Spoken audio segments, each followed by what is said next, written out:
Hi, this is Glenn Price, welcoming you to our rehearsal and performance video discussion of Allerseelen by Richard Strauss. My introduction to this work involves a personal story. In 1989, I was studying in Japan in the spring, and this is where I really got to know Frederick Fennell and the Tokyo Kosei Wind Orchestra. After that spring, during the summer, they took their first international tour together, which happened to be to Europe. The very final concert of their European tour was at the WASB conference in Kerkrade in the Netherlands. At that conference, they performed an absolutely glowing performance which included 5 encores and an audience that just did not want to let them go. And this concert perhaps represented their personal high point together. The next day, they did a clinic workshop for all the delegates that included this work.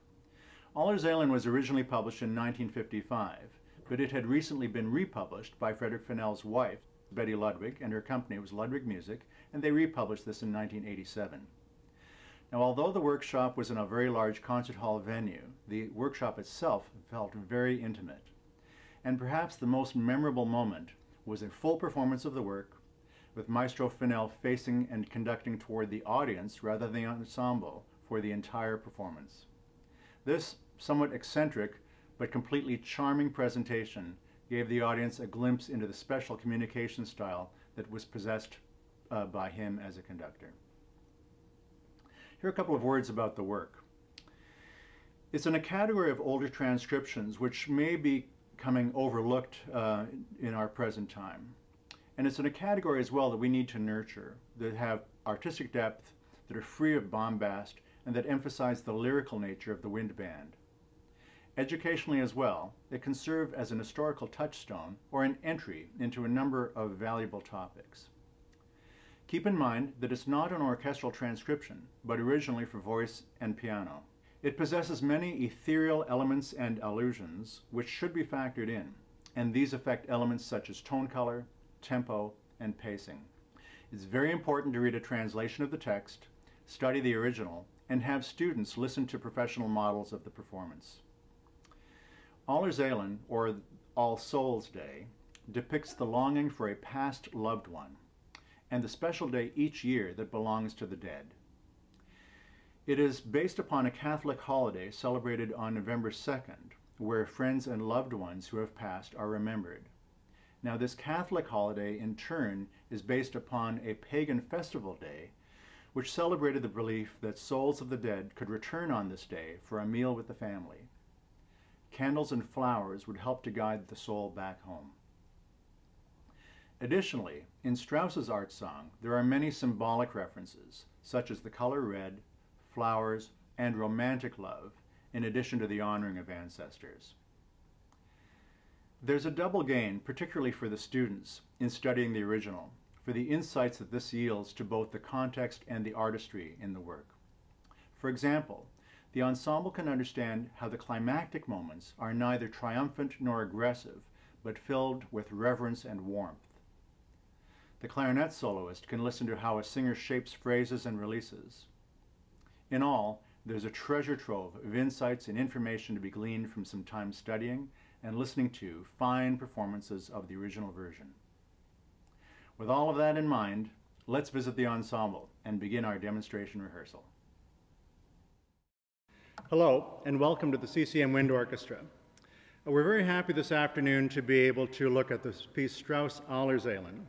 We're going to begin by dividing the work into 5 sections and discuss some aspects of its style and interpretation that may illuminate some of the musical details and enrich the artistic depth that this historic gem contains.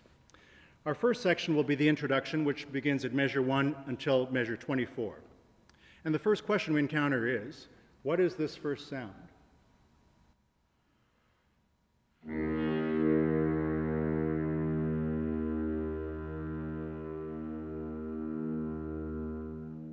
Is that a tolling bell, perhaps, or maybe the voice of heaven? Whatever the conductor decides, we should recognize that there's no initial tempo, but a feeling of suspension, and that the tone requires warmth, blend, and dignity. Once more, please.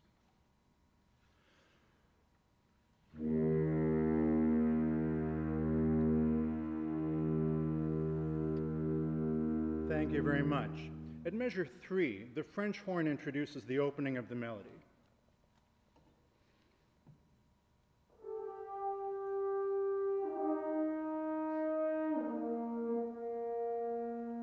Perhaps because some may consider the French horn to be the most heavenly of instruments.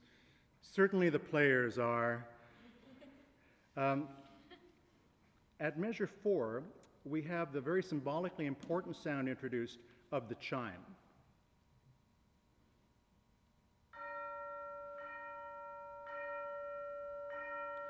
Clearly in this case, the tolling bell for All Souls' Day. At bar 5, the solo clarinet is introduced, which is about to take on the diva role of the singer.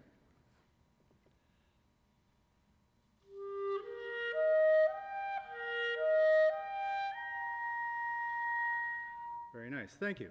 Now, we are 13, where we have the opening measure motto played in sequence 5 times, building to a climax at 18. Could we have everyone, please, starting at bar 13?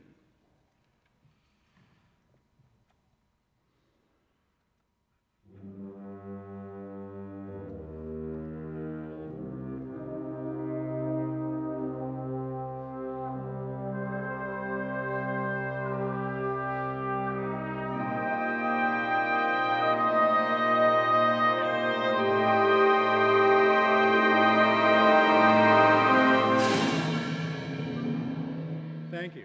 Here at our arrival at bar 18, we need to take care with the percussion, who play a full-bodied but always supportive role. The others need to sound dramatic, but always full and warm. Otherwise, they could sound angry or harsh, which would be, of course, out of context. Could we play 18 to 21, please?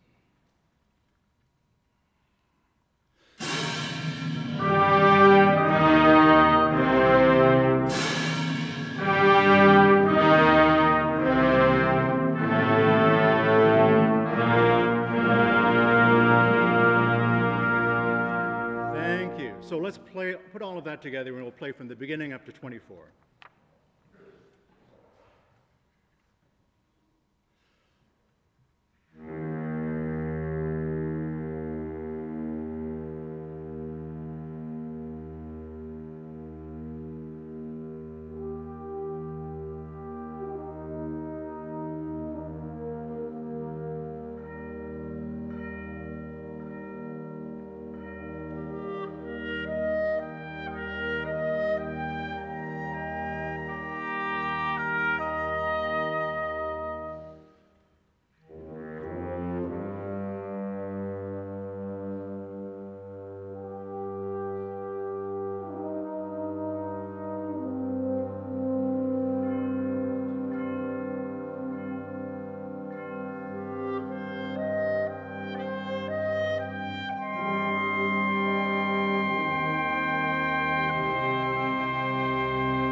Thank you very much.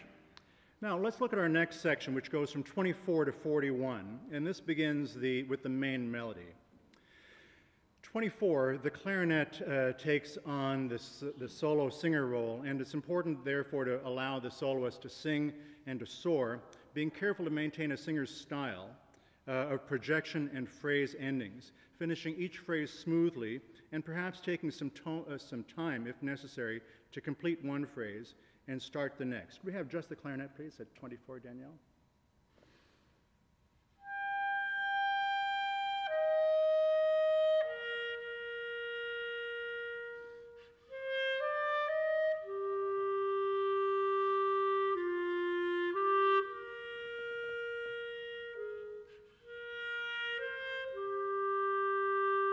etc. Very nice, thank you. So especially when the clarinet drops into those lowest register, we need to be very careful about the balance in the other instruments. The bassoon, the clarinet, and the horn at first just murmur their accompaniment, but later, in particular in the flutes and the oboes, we have them joining in a more complementary fashion. We have everyone, please, at 24, listening for the clarinet melody and just the murmuring quality of the accompaniment until the rest join in harmony.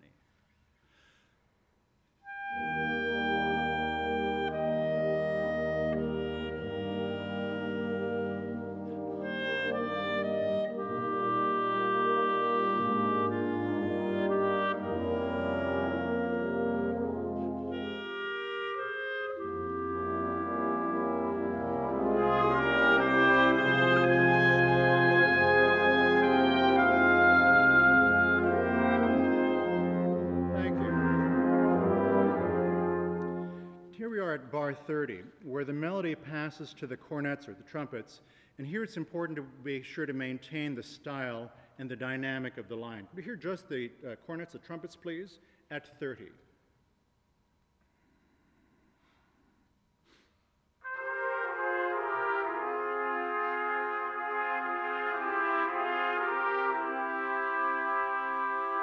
Thank you. Incidentally, this is why it's very helpful to know the original so that we can easily identify what is thematic and what's accompaniment.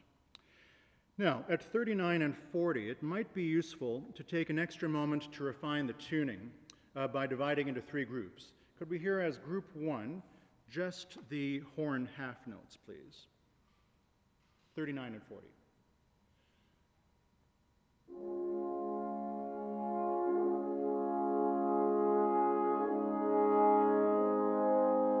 Thank you. And now, second group, only the quarter notes on the beat.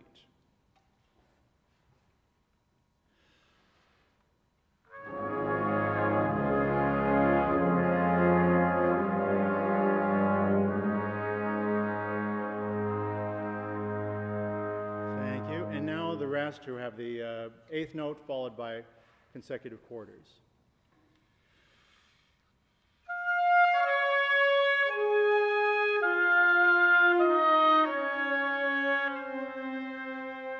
Here, due to the nature of the orchestration, this is the most difficult of the three groups to play well in tune. Can we provide some harmonic context by adding the D-flat chord in the horns? So play what you have as well.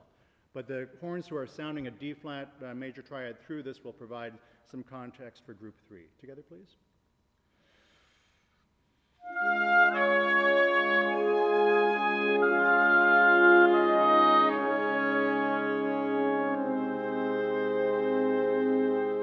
Now can we put all those three groups together, same two bars, 39 and 40, and listen in two ways, both for the D-flat triad here and also for the quarter notes in the tubas and the low reeds.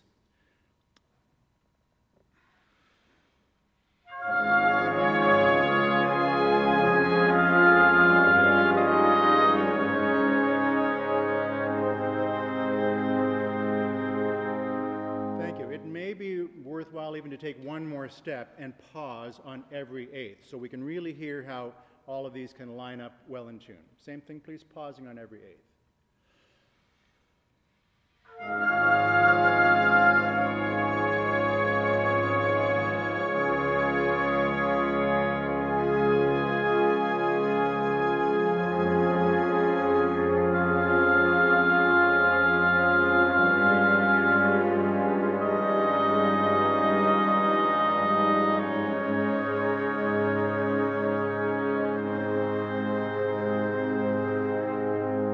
Better. Thank you very much. So let's place all of these points into context and hear this entire section from 24 to 41, please.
you very much. Well done. The next section, or the next verse, which we'll look at, is from 41 into 65, bar 65, which introduces some other new elements. At 41, the melody is now in the euphonium and the oboe, which is a new color, but not a departure of style, just perhaps reflecting a more fervent or impassioned content in the text. Could we hear just the oboe and euphonium, please, at 41 to 44?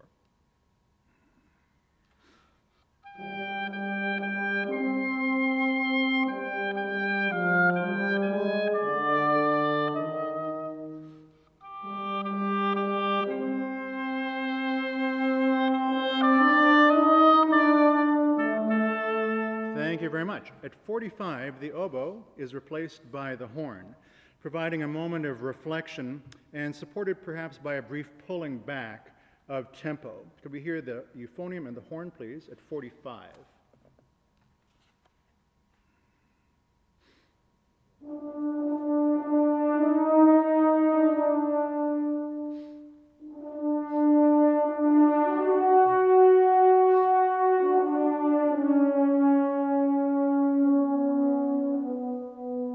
Thank you.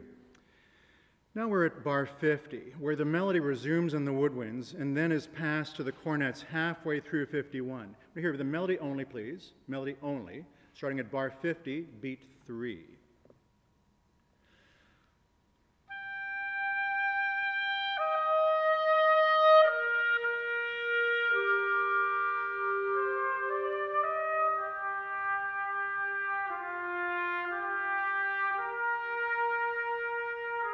Exactly. Thank you very much. Now, at 54, for the first time in the piece, the triplet figure is introduced, which is to become important during the remainder of the piece. Could we hear at 55 and 56 just the triplet style in the clarinets and the flutes, with an awareness of how it will eventually appear later in the horns at bar 95. So this is 55, please, and 56, only the triplets.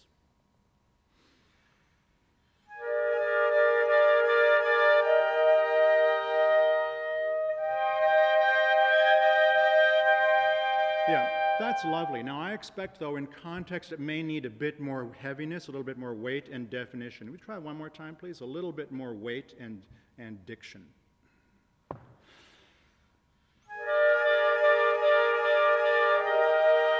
Good.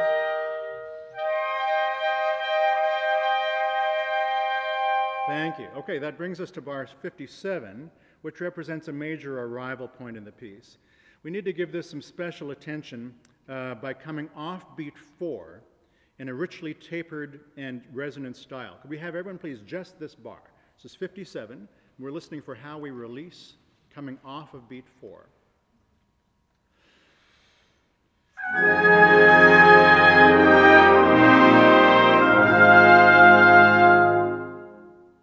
Lovely. Here's an extra thing we can do. Listen for the resonance in the room. And if we do this beautifully well and in tune, we should get a little extra ring time on the release. Same thing, please.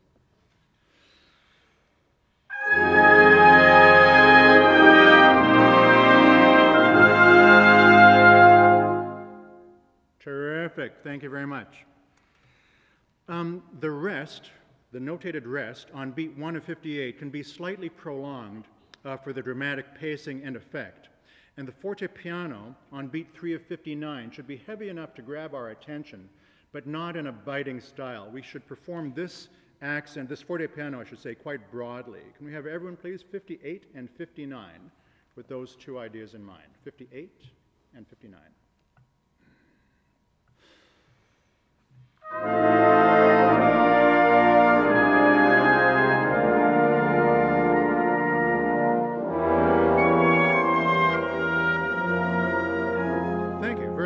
So let's put all of those points together into context between 41 and 65.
Thank you very much. Our next section functions a little bit like a development section between bars 65 and 91. And this is how that happens. At 65, the sequences are passed through the brass and upward into the woodwinds over 4 bars. We hear just the 4 measures. From 65, only the sequence as it passes up from the brass to the woodwinds.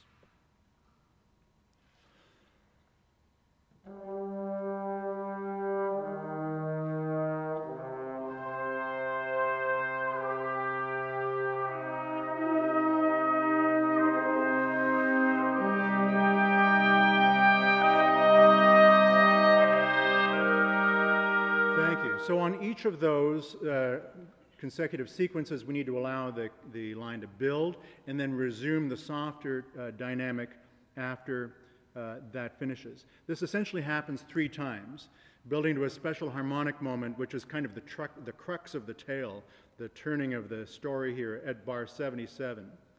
Here we might want to linger and reflect, for this is the moment of realization that transforms what is to come. Could we hear from 73 to 77, please?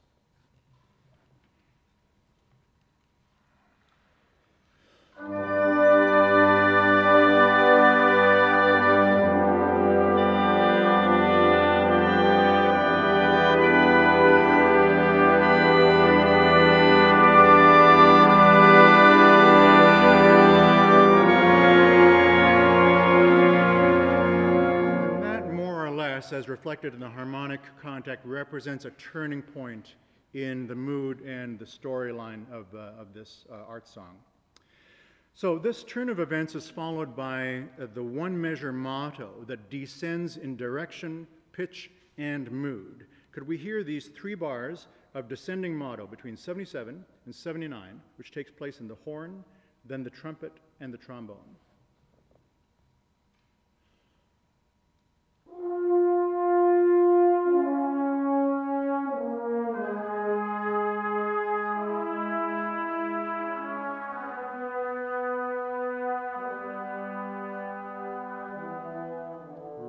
So this gradual descent is not just melodic, it's also kind of an emotional descent into something that is a little bit darker in character.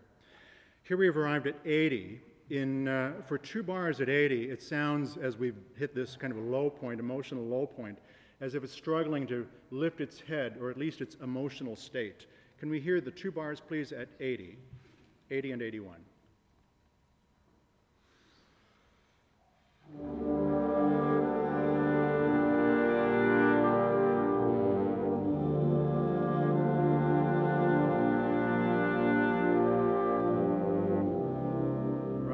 Having hit that emotional low point, we arrive at a very special turning point in the piece at bar 82, which is heralded by the first cornet.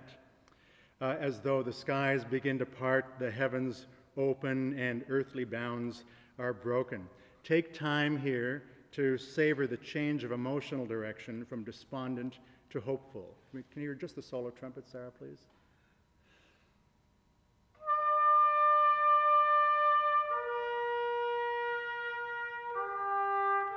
At 83, the motto begins again in sequence, rising once more, but this time with renewed optimism and energy until the arrival at 87. Could we hear this, please, starting at 83?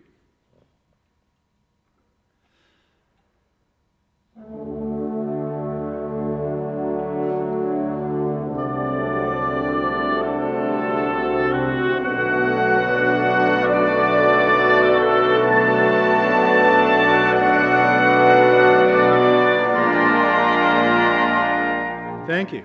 And to really highlight this peak moment, we hear a brass fanfare in the horn and the cornets. Could we hear just the horns and cornets, please, at 87?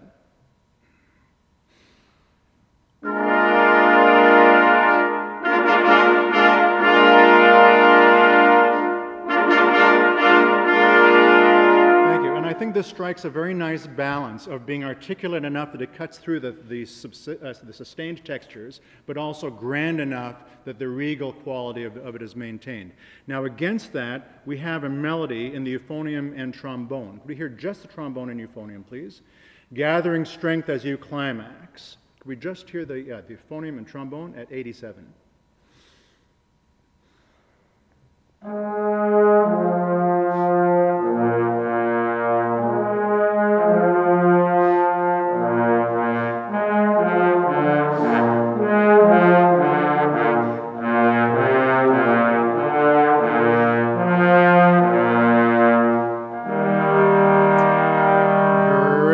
can we hear those together, please? The trombone, euphonium, horn, and cornet being highlighted with everyone, starting at 87.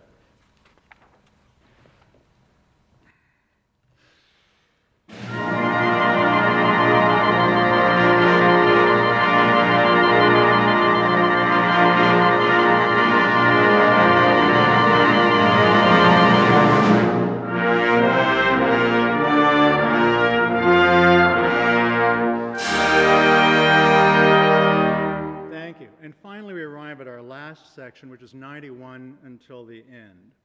So at 91, the melody returns with an attitude of rejoicing, buttressed by pulsing 16th notes passages in the clarinets and the flutes. Now these require some special attention and should be rehearsed separately, both for style, first of all for style, and second for balance awareness, since the sustained material in the other voices can very easily wash over and cover these important elements.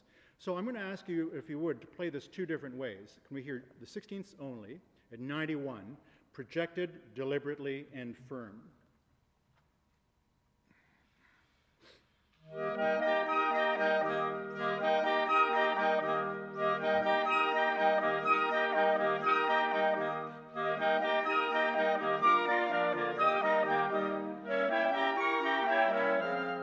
And now if we can go one step further and add more of an artistic touch to this, let's add some agogic weight or some stress by lengthening or prolonging the logical stress points within this, being especially careful on the releases.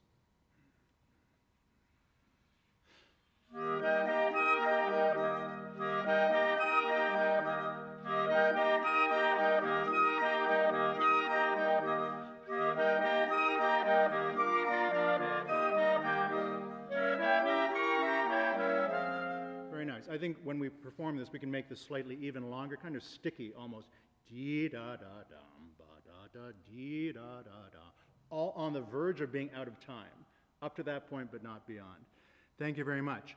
Play all the others, please, except those at 91. So this is 91 minus the 16ths.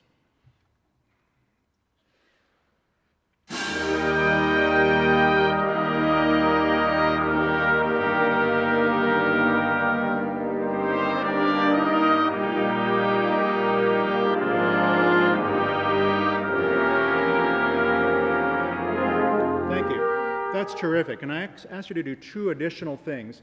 Although it has a majestic quality, it is also somewhat cantabile. So rather than playing the first note this way, can we make it more singing? And keep it warm and sweet and full, but be careful the dynamic doesn't get above a level that would allow those 16ths to be heard. So minus the 16ths one more time, same place.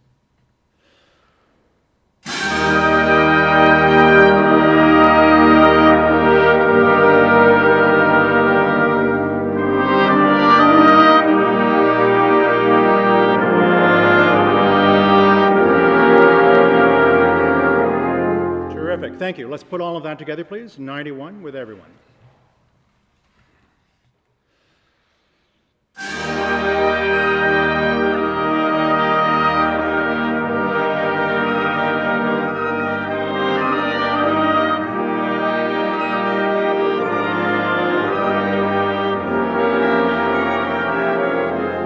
Good. And when we perform this, I think we can project even a little bit more in the 16ths, if you don't mind. Now, at 95, in a similar fashion, we have the pulsing triplets, which were foreshadowed earlier at 55 and 56 by the clarinets and flutes. They need to come through. This now is in the horn section. We hear just the horns, please, on your triplets at 95 and 96.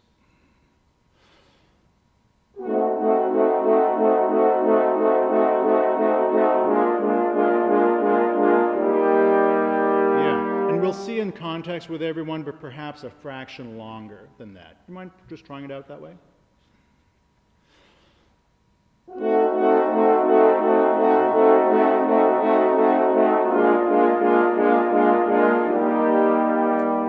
Thank you. Now let's contrast that with the triplets in the flutes, the piccolo, and the clarinets at 95 to 97.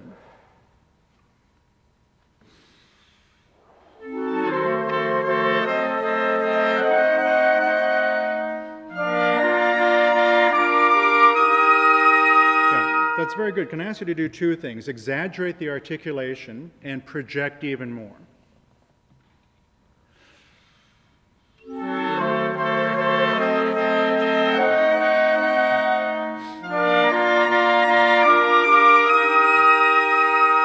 Most of the other material that's about to come we've encountered before, so we can give our attention just to bringing out the trombones in 104 and the horns in 105 before discussing the final bars. We have just the trombones and the horns, 104, 105.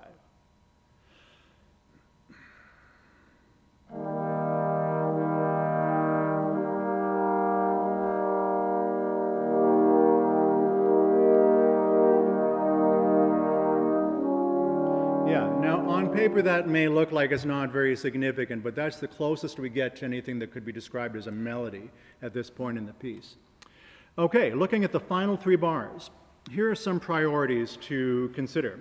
First, we want to make sure that these final chords are pure and ringing and resonant. We also want to make sure that those who are tied over into the last measure are allowed to sound. And we need to balance from we need to listen to and balance from the chime, which provides the final kind of ethereal illusion of redemption and transformation here. So can we hear the last three bars with those three ideas in mind?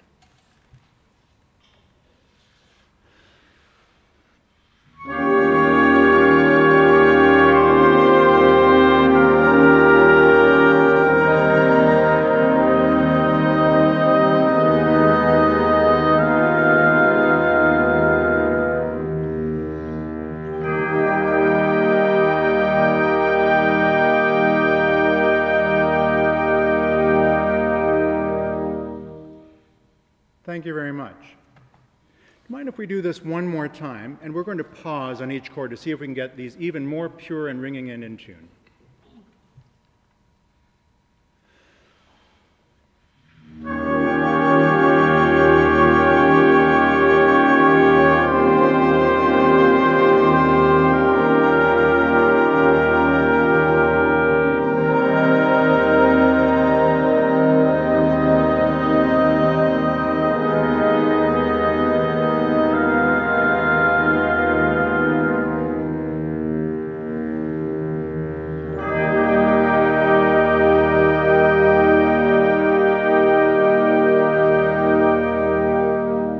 And in case there were any doubt, of course, the place to listen to is the tuba section. Those also are holding the pedal on the last three bars.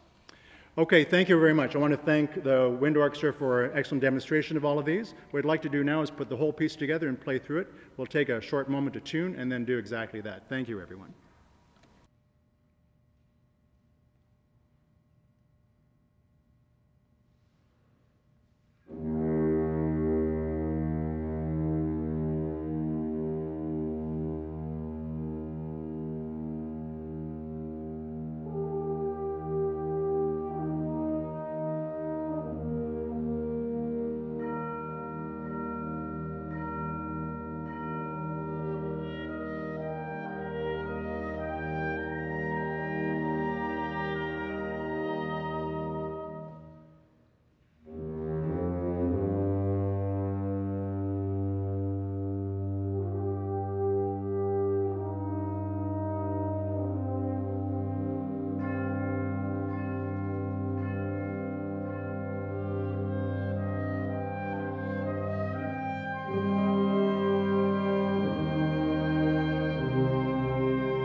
sincerely thank the fantastic members of the CCM Wind Orchestra for their assistance with this today.